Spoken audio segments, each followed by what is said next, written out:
Good day, distinguished guests of the Australian Conference of Economists. My name is Zheng. Today, I'll be presenting about these 5 topics. I hope you guys will learn a thing or two from my presentation. So, without further ado, let's move on to our first topic. The graph on the left shows consumer and producer surplus at equilibrium before the implementation of tax. The idea behind consumer surplus is the difference between what consumers are willing to pay for a good or service and what the actual price that they pay in the market. Producer surplus is the difference between the transaction price and the willingness to sell.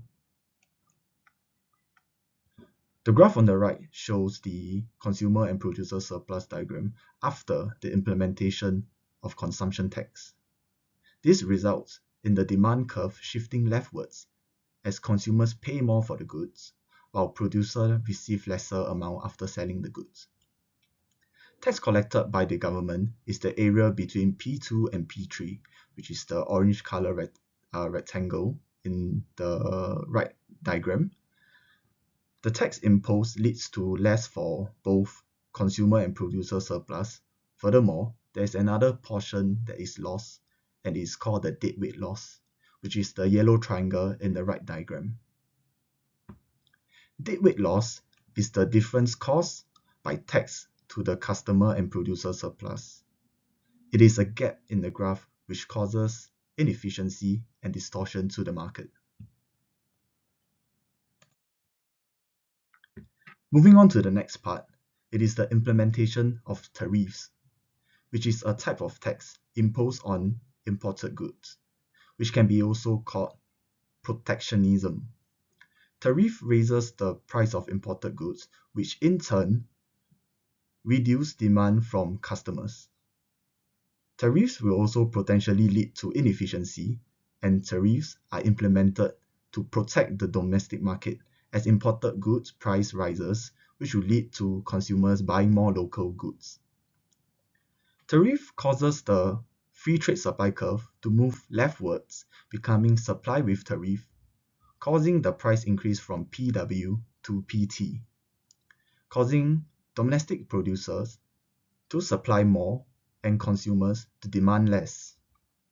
The government then collect the tax imposed by tariffs at the red rectangle area labeled as T, and the market expenses is represented by triangle A and triangle B, which are the deadweight loss.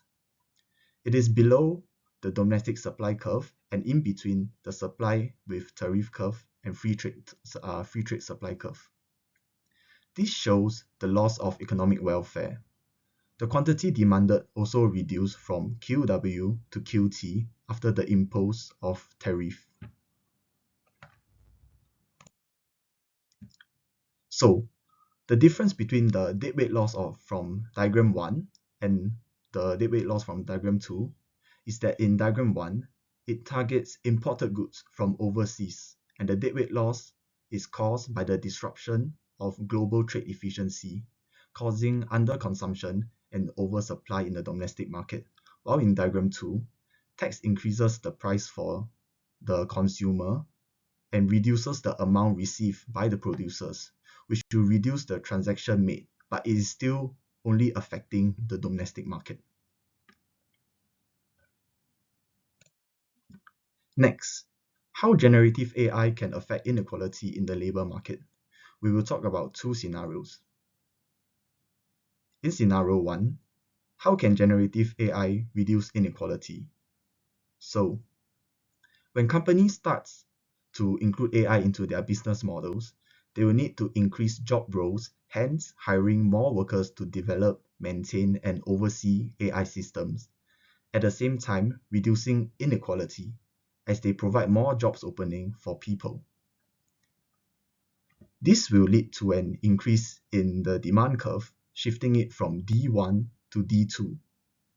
This result will cause the wage of the workers to increase from W1 to W2 due to the increase in demand, and E2 will be the new equilibrium.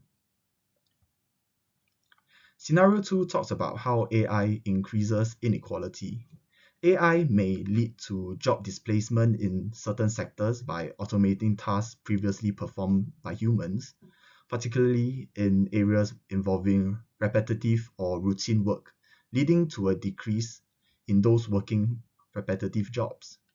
This will make those working in non-repetitive jobs still have a job.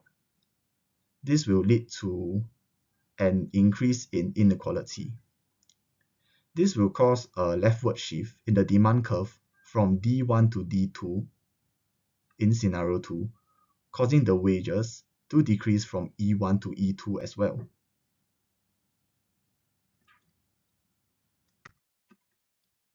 Next, how generative AI can affect productivity and output in economy. We will talk about two scenarios.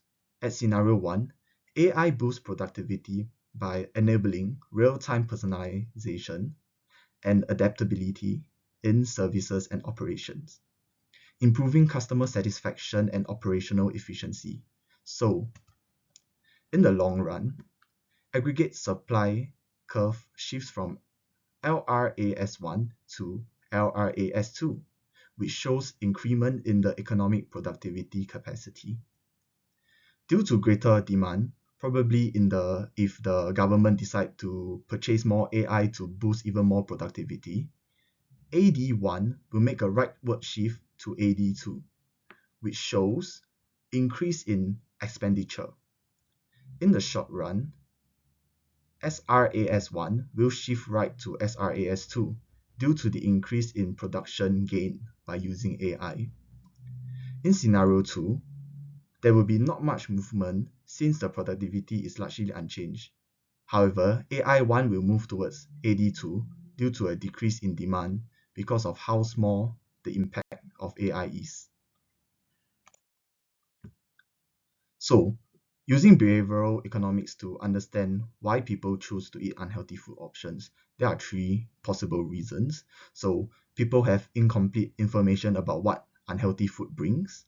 Another information is the hot hand fallacy. They ate unhealthy food since young, so they are more likely to continue eating it. And the last reason is status quo bias. People want to maintain their choice of eating unhealthy food without stopping. Thank you.